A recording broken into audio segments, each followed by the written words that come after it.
The train whistle screamed across Clearwater Station like a wounded animal. Grace Porter stood on the platform, her small trunk at her feet. Watching families embrace in the golden October light, steam hissed from the locomotive, children laughed, women wept into their husbands' shoulders. She felt nothing but the cold wind cutting through her worn traveling dress. Her ticket to Silver Creek felt heavy in her gloved hand, a one-way passage to obligation. To a merchant who'd bought her father's gambling debts and decided a wife came with the payment. "Ma'am." The voice was rough, urgent. Grace turned. A man blocked the sun tall, trail-worn, maybe 35. His hat shadowed eyes that looked like they hadn't seen rest in months. Dust covered his expensive clothes. His hands trembled at his sides. "Please come with me," he said. No introduction. No apology. "My twins need a mother." The platform went silent. Grace's heart stopped. He continued quickly, desperately. "My wife died 8 months ago. The boys won't speak, won't eat properly. I've tried everything." His voice cracked. "I can pay you, protect you, give you a home. They need someone who'll stay."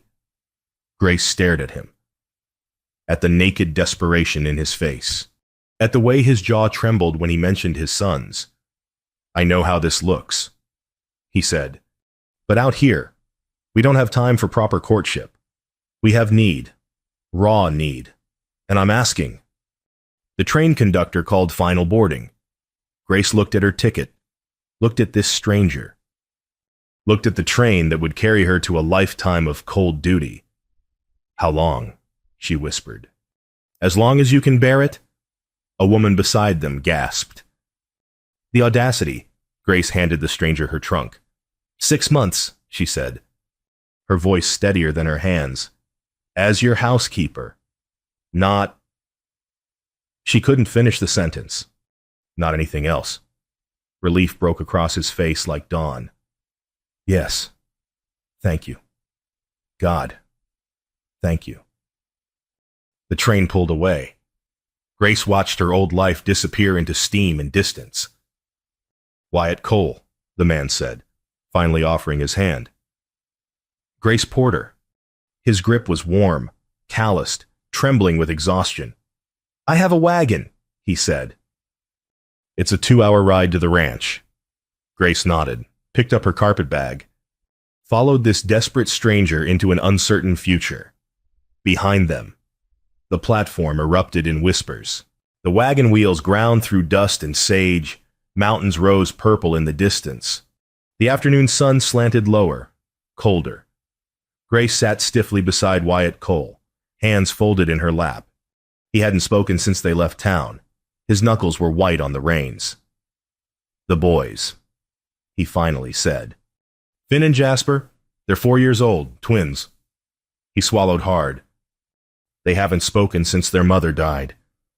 The ranch hands good men. All of them, they call them the ghosts. Because they're silent. Because they drift through the house like they're already gone." Grace said nothing. "Let him talk. They wake screaming every night. Both of them. I go to them. But—" His voice broke. "I don't know what to say, how to comfort them. I'm their father, and I can't—" "You're doing your best," Grace said quietly. "My best killed their mother." The words hung between them like a noose. Grace turned to look at him. Really look. Saw the shadows under his eyes, the way his shoulders curved inward like he was trying to disappear. "How did she die?" Grace asked. "Childbirth. During a blizzard. I insisted on a home birth. Too proud to risk the journey to town, to face their judgment." His jaw clenched. "She bled to death in our bed while I held her hand and prayed. The boys were born healthy. She died an hour later." Grace felt the weight of his guilt like a physical thing. "I'm sorry," she said. "Don't be. It was my fault." They rode in silence for a long moment. The wind carried the scent of sage and coming winter. "Why were you on that train?" Wyatt asked. Grace stiffened. "Does it matter?" You agreed to come with a stranger, to raise his children. That takes courage or desperation. He glanced at her. I'm guessing both. She looked at her hands, at the calluses from her father's laundry business, the one he'd gambled away piece by piece. A merchant in Silver Creek held my father's debts, she said. $3,000. My father drank himself into that hole over 2 years. The merchant offered a bargain, marry him, and the debt disappears. You were buying your father's freedom with your own. Yes. Wyatt nodded slowly. Then maybe we're both running from something, or towards something, Grace said. He looked at her with something like hope. They crested a ridge as the sun touched the horizon. Below them, a sprawling ranch spread across the valley corrals. Barns, a large house with dark windows. Cole Ranch, Wyatt said. 3,000 acres, cattle, horses, timber rights, worth a fortune. His voice turned bitter. None of it could save her. Grace studied the house. Beautiful, isolated, lonely as a grave. The town. Wyatt continued. They already buried my wife with their prayers and casseroles. Now they'll bury me with talk. You need to know people will judge you. Harshly. Let them, Grace said.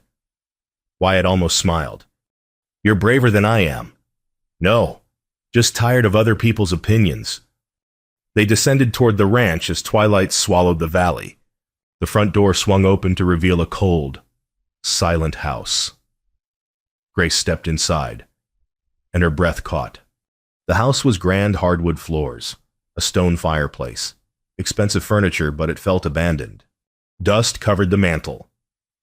Children's toys lay scattered like wreckage.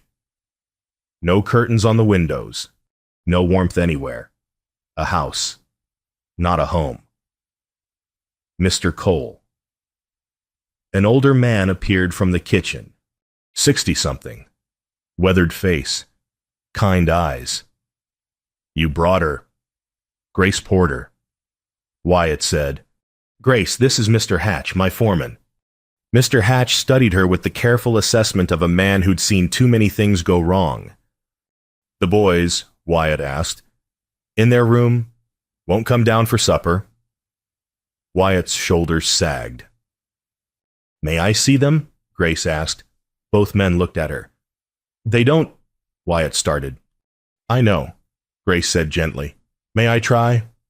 Wyatt nodded, led her upstairs. The boys' room was at the end of the hall. Wyatt knocked softly, pushed the door open. 2 small figures sat on separate beds, backs to the door. Identical dark hair, thin shoulders, bare feet. One clutched a wooden horse. The other stared at the wall.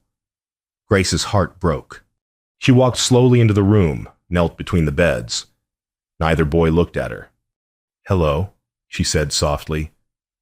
My name is Grace. Silence. I came a long way today. From a train station. Your papa asked me to come help. The boy with the wooden horse, Finn. She guessed turned his head slightly.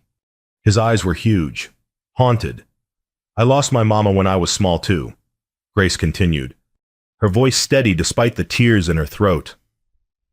When I was 6 years old, she got sick, and one morning she was just gone. She took a slow breath. It's the worst pain in the world, and nobody can fix it, not even papas who try very hard. Jasper, the other twin, turned his head now, looked at her with eyes too old for his small face.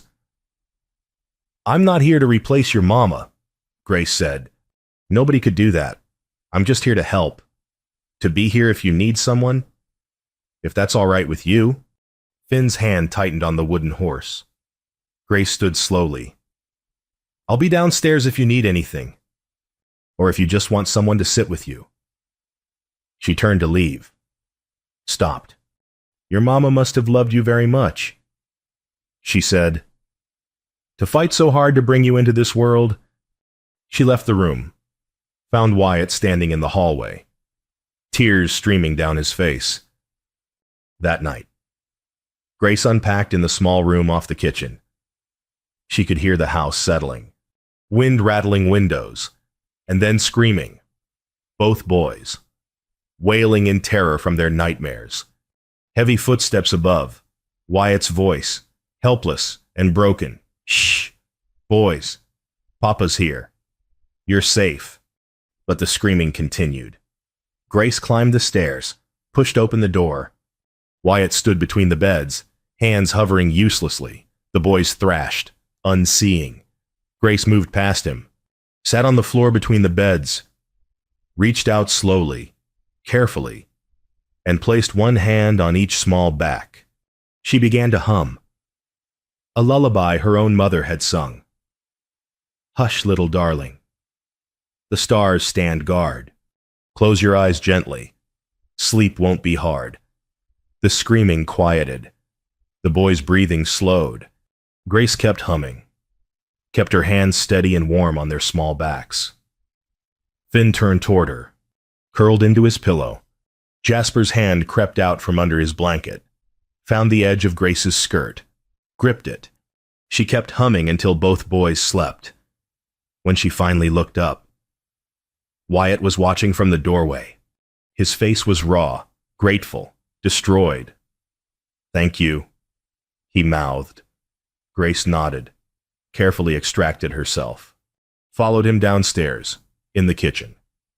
Wyatt poured 2 cups of coffee with shaking hands. They haven't slept through a night since he couldn't finish. They will again, Grace said. It takes time, he looked at her. Why did you really get on that train to marry that merchant? Grace wrapped her hands around the warm cup. My father loves whiskey more than he loves me.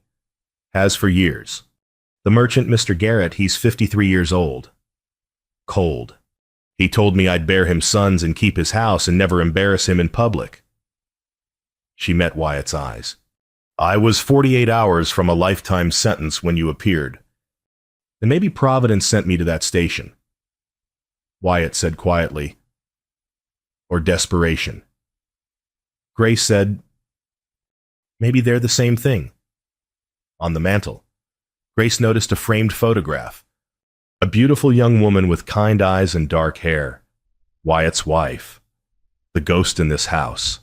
Grace looked away, finished her coffee, said goodnight, in her small room. She lay awake listening to the silence above. The boys slept. For the first time in 8 months, according to Mr. Hatch's whispered comment, they slept. Grace closed her eyes, wondered what she'd agreed to, wondered if she'd have the strength to leave in 6 months, wondered if she'd want to.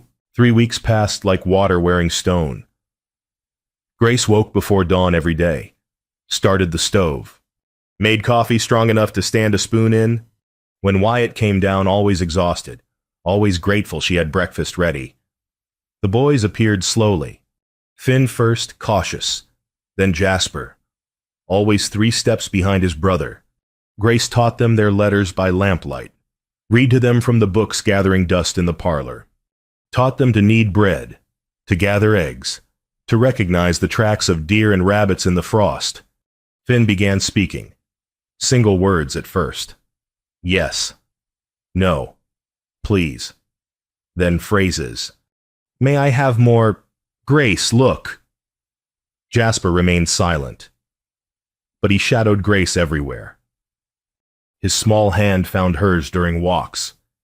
His eyes tracked her across rooms like she might disappear. Wyatt watched all of this with something like wonder. He taught Grace to ride, to shoot.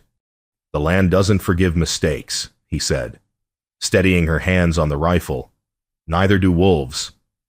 She learned quickly, proved herself capable. They fell into a rhythm.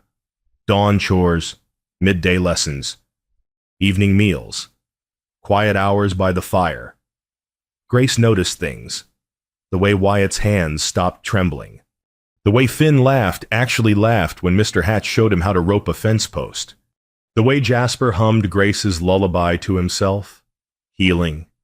Slow and painful as a wound closing. But the town noticed too. The supply run to Clearwater came 4 weeks after Grace's arrival.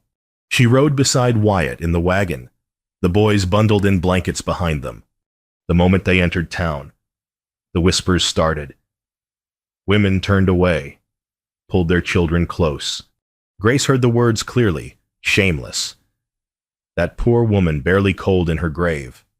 What kind of father? Wyatt's jaw clenched. He helped Grace down from the wagon like she was made of glass.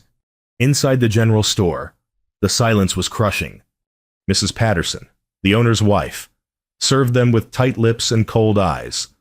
Outside, Sheriff Dutch appeared. 50-something. Ambitious eyes. Politician's smile. Cole, he said, word around town is you've got yourself a housekeeper.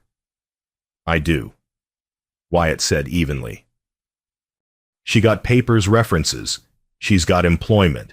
That's all the law requires. The sheriff's smile turned sharp. People are asking questions. You two married proper? Or is this some kind of arrangement? Wyatt stepped forward. My private business is exactly that. Private. Not when it involves children. The sheriff said. Not when folks worry about their moral welfare. He glanced at Grace.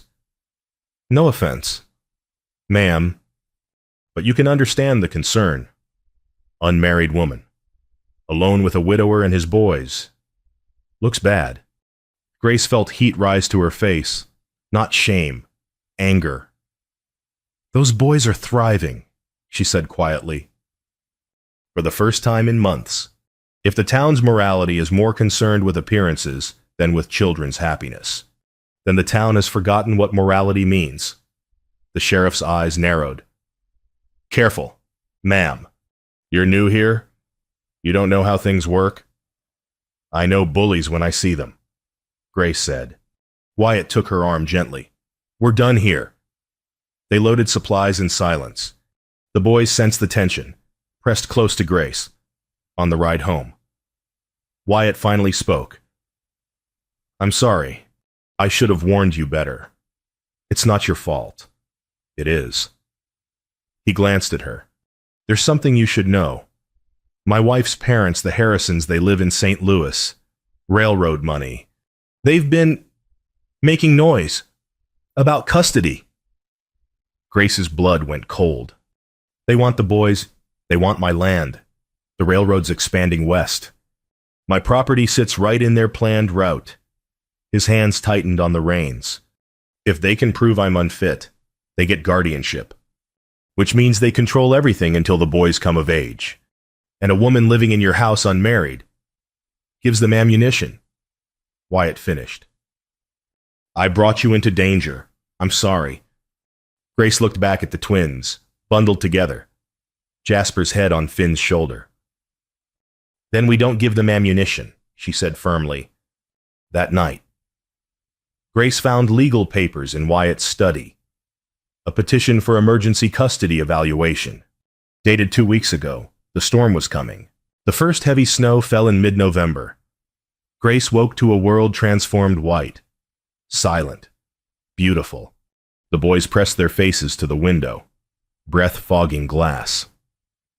Can we go outside? Finn asked, his voice still tentative, still testing if the world would answer kindly. Bundle up, Grace said. They built a snowman in the yard. Finn found stones for eyes. Jasper carefully placed a carrot nose. Grace wrapped her old scarf around its neck. From the barn, Wyatt watched. Jasper's laugh, bright and pure, carried across the frozen air. Wyatt's chest tightened. He couldn't remember the last time he'd heard that sound. That evening, the boys fell asleep early, exhausted and happy. Grace sat by the fire, mending one of Finn's shirts. Wyatt poured 2 cups of coffee, sat across from her. They're different, he said. Since you came. His voice caught. They're alive again. Grace's needle paused. They were always alive, just hurting. I couldn't reach them. I tried everything. You loved them, Grace said gently. That's not nothing. Wyatt stared into his cup. I need to tell you something about the day my wife died.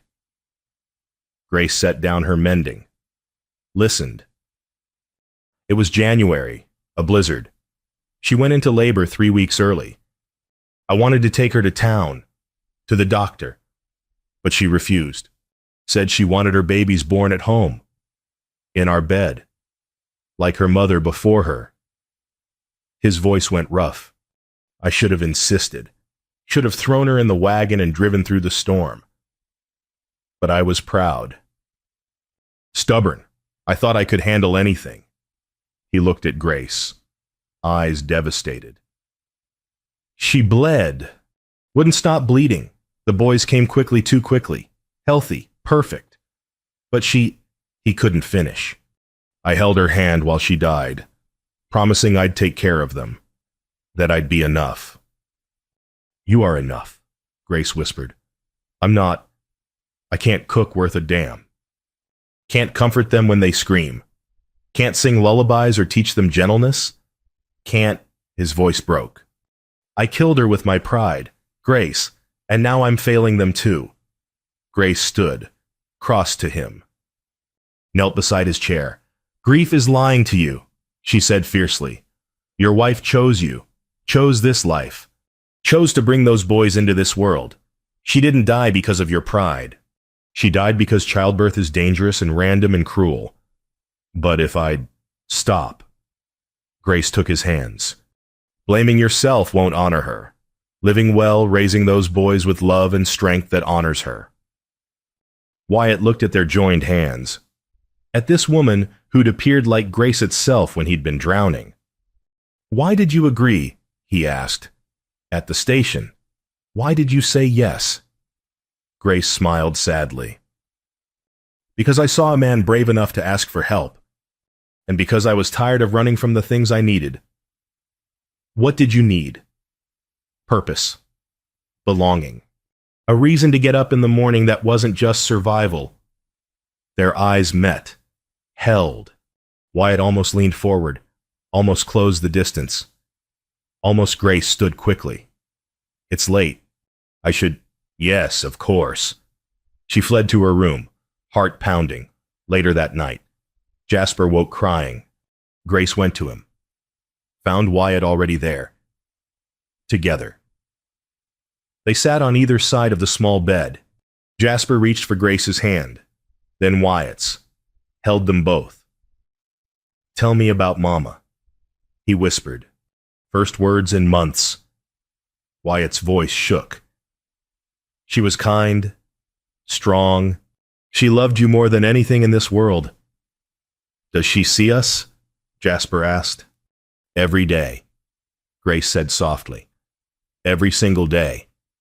Jasper looked at her. Are you going to leave? Grace's throat closed. Not unless you want me to. I want you to stay forever. Wyatt's hand tightened on hers. Then I'll stay as long as I can.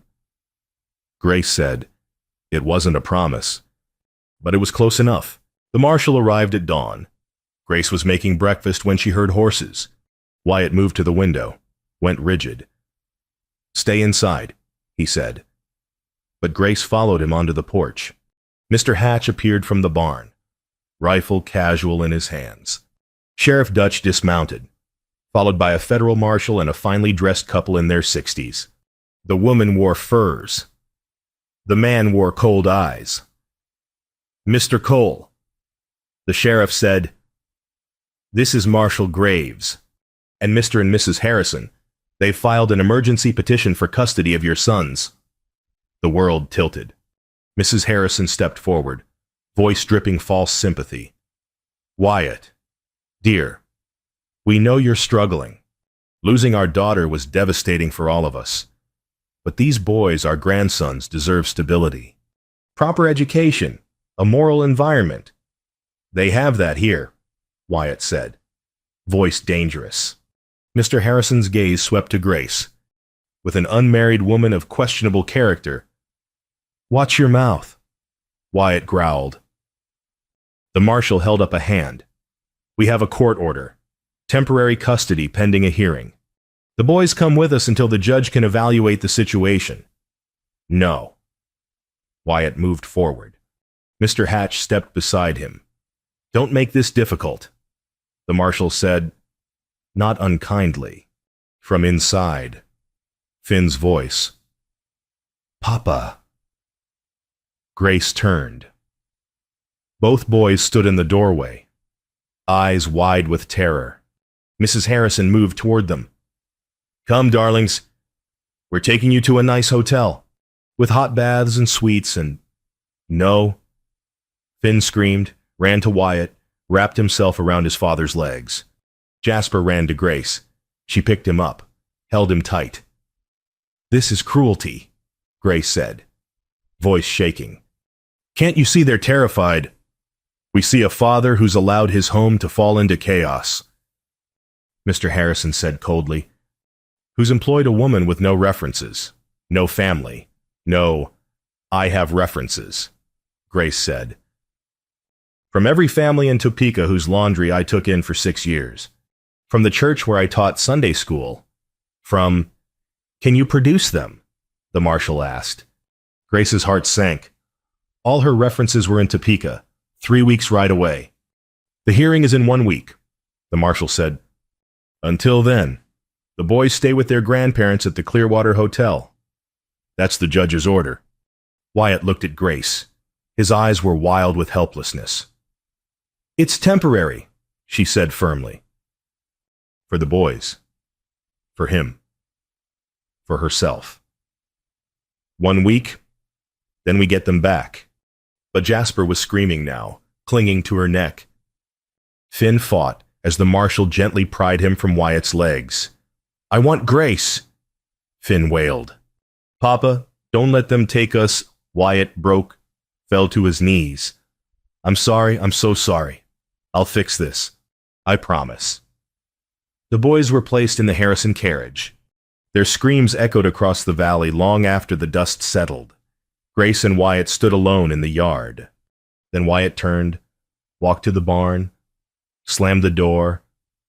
Grace heard him breaking, heard the animal sound of a man destroyed. She went to him, found him on the floor, head in his hands, shoulders heaving. She sat beside him, said nothing, just stayed. 3 days passed. Wyatt slept in the barn, stopped speaking, stopped eating.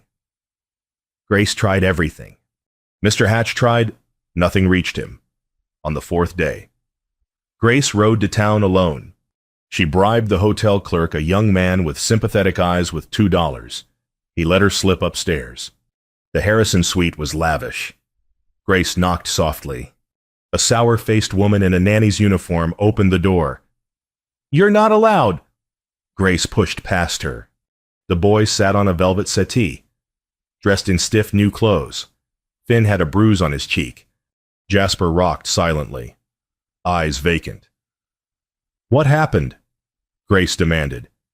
He fell, the nanny said quickly. Finn's eyes said otherwise. Grace knelt, touched his face gently. I'm going to get you out of here. I promise. When? Finn whispered. Soon. The Harrisons appeared. Mrs. Harrison's face twisted. How dare you? How dare you? Grace said, standing. These boys are traumatized. Finn is bruised. Jasper won't speak. Is this your idea of a proper environment? They're adjusting, Mr. Harrison said coldly. Children need discipline. They need love, Grace said. Something you clearly don't understand. She left before they could call security. That night, she found Wyatt in the barn, drunk for the first time since she'd known him. His wife's photograph lay beside an empty bottle. I can't do this, he slurred. I can't trap you the way I trapped her. Can't ask you to fight battles that aren't yours. Grace grabbed his face, forced him to look at her. Listen to me, she said fiercely. Your wife wasn't trapped. She loved you. And those boys need both of us. Not one of us drowning in guilt. Both of us fighting. What if I fail again? Then we fail together, but we don't quit on them. Wyatt stared at her. Why do you care this much? Because Grace's voice broke. Because I love them. Because I love... She stopped. But the truth hung between them like lightning. The barn door opened. Mr. Hatch entered. Urgent. If you want those boys back, he said, you better marry. Tonight. Judge won't split a legal family. Grace's heart stopped. Wyatt looked at her. Really looked. Will you marry me? His voice raw, honest. Not because it's convenient, not because we have to, but because I can't imagine my life, their lives without you in it. Because somewhere between the station and here, you became the center of everything that matters. Grace's eyes filled. Yes. They married at midnight. Mr. Hatch as witness. No music. No flowers. Just vows spoken in the kitchen by lamplight. When Mr. Hatch pronounced them married, Wyatt kissed Grace's forehead, gentle, reverent. Thank you, he whispered, for saying yes. Again. Grace smiled through tears. Ask me tomorrow. I'll say yes again. They had 3 days until the hearing. 3 days to save their family. The courthouse was packed. Word had spread the wealthy Harrisons versus the grieving rancher. Half the town came to watch. Grace sat beside Wyatt, the simple gold band heavy on her finger. They'd married in secret, told no one but Mr. Hatch. Now the truth would come out. Judge Carter, 70 years old and weathered as old leather, called the hearing to order. The Harrison lawyer spoke first, painted Wyatt as mentally unstable, haunted by grief. Painted Grace as an opportunist with no references, no family, questionable morals. He produced witnesses. Mrs. Patterson from the general store. She came to town dressed immodestly. No wedding ring. Another townsperson. Clearly paid. The boys looked thin, neglected. Grace's hands clenched. Wyatt's jaw was stone. Then it was their turn. Wyatt stood. Walked to the witness stand. I was broken, he said simply. When my wife died, I wanted to die too. But I had 2 sons who needed me. And I was failing them. Completely. The courtroom was silent. Grace Porter appeared at a train station when I was at my lowest. I made a desperate, foolish request. And she, his voice caught. She said yes, not for money, not for security. But because she saw 2 children in pain and couldn't walk away, he looked at Grace. She saved us, all 3 of us. She taught my boys to speak again, to laugh again, to believe the world could be gentle. She taught me, he stopped, gathered himself. She taught me that asking for help isn't weakness, it's love. Mrs. Harrison scoffed. Convenient timing for a marriage. We married 3 days ago, Wyatt said. But I wanted to marry her 6 weeks ago. I was just too broken to see I deserved a second chance. Grace was called next. She described Finn's first words, Jasper's first laugh, the nightmare's ending. The joy slowly returning to a house that had felt like a tomb. Those boys are loved, she said firmly. They're fed, educated, comforted. They have a father who would die for them. And now they have me too. The Harrison lawyer stood. Mrs. Cole, if that's even your legal name yet, what qualifies you to raise children? You have no education. No references present. No, oh, I have love. Grace interrupted. And patience. And the knowledge of what it means to grow up without a mother. Those boys don't need etiquette lessons. They need someone who will hold them when they cry and celebrate when they laugh. Someone who sees them. And I do. Judge Carter held up a hand. The boys. Bring them in. The courtroom stirred. Finn and Jasper entered, holding hands, still wearing the stiff clothes the Harrisons had bought. Finn's bruise had faded but was still visible. The judge knelt to their level. Finn, he said gently, who do you want to live with? Finn's chin trembled. He looked at his grandparents, cold and tall. Then at Wyatt and Grace. "Papa and Grace," he whispered. "Please. And you. Jasper." Jasper hadn't spoken in days. Grace held her breath. The boy looked at her. Then, clear as a bell, "Don't take us away from home." The courtroom erupted. Judge Carter stood, held up his hand for silence. Mr. Hatch rose from his seat. "Your Honor, may I speak?" The judge nodded. "I've known Wyatt Cole 20 years, Mr. Hatch said. Watched him build that ranch from dust and determination. His wife, God rest her, was a saint. And this woman," he gestured to Grace, "she honors that memory by loving those boys like they're her own. If that's not a proper family, then I don't know what is." One of the ranch hands stood. Then another. The school teacher. The doctor who delivered the twins. Silent testimony. Judge Carter looked at the Harrisons. "Why do you really want these boys?" Mr. Harrison's face flushed. "They're our blood." "You have railroad expansion planned through Cole's property," the judge said flatly. "Guardian rights would give you control of that land until the boys come of age. Don't insult my intelligence." Mrs. Harrison stood. "Those boys deserve better than a father who loves them and a woman who saved them." The judges. Voice was sharp. "Sit down." He turned to Wyatt and Grace. "These boys stay with Mr. and Mrs. Cole. Custody challenge dismissed. Mr. and Mrs. Harrison, take your ambitions elsewhere." The gavel struck. Finn and Jasper ran to Wyatt and Grace.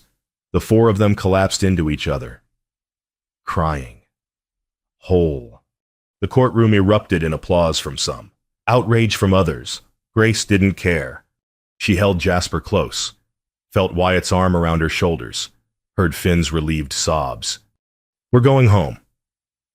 Wyatt whispered, "All of us."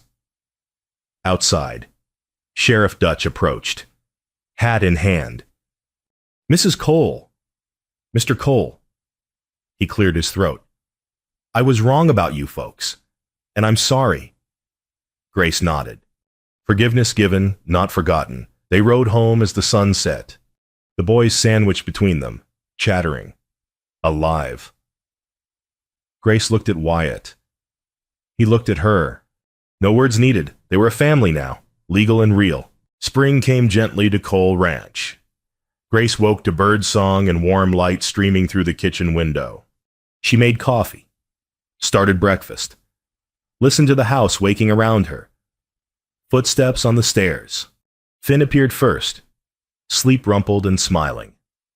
"Morning. Grace." "Morning." "Sweetheart." Jasper followed, carrying the wooden horse. "Can we plant flowers today?" "After your lessons," Grace said. "But yes." Wyatt entered, kissed the top of her head in passing. A gesture so natural now it felt like breathing. 4 months since the hearing, 4 months of slow, steady healing. The garden had been Grace's idea. Vegetables and wildflowers both. The boys helped dig, plant, water. Finn chattering constantly. Jasper humming Grace's lullaby. Yesterday, Grace had found the photograph of Wyatt's first wife in a drawer. She'd taken it to the boys' room, placed it on the dresser with fresh wildflowers. "Your mama," she'd told them. "She's part of this family too. Always."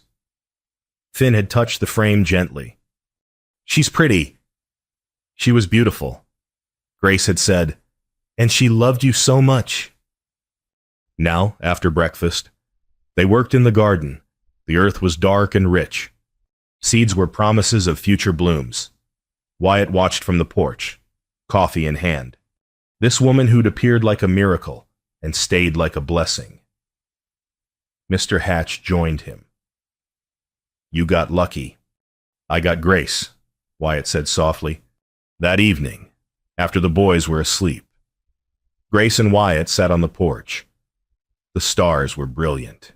The spring air smelled of new growth. I don't deserve you, Wyatt said quietly. Grace took his hand. Stop measuring. Just be here.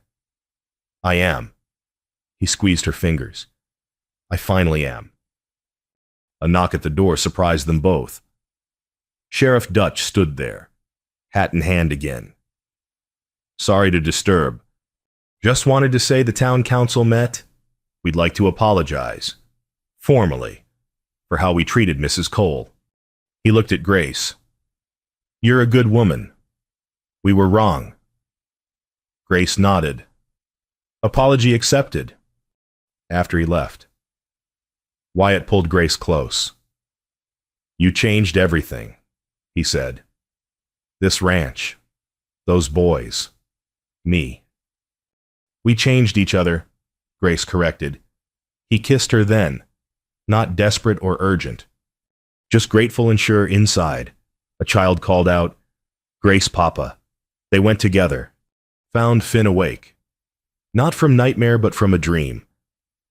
I dreamed about Mama, he said. She was smiling. She said she's happy. We're happy. Grace's eyes filled. Wyatt's throat closed. Then we'll keep being happy. Grace said, for her and for us. Finn smiled, went back to sleep. The next morning, the four of them ate breakfast together. Finn asked questions about everything. Jasper carefully set the table, precise and proud. Grace poured coffee. Wyatt passed the bread, his hand brushing hers. Through the window. The garden was beginning to bloom.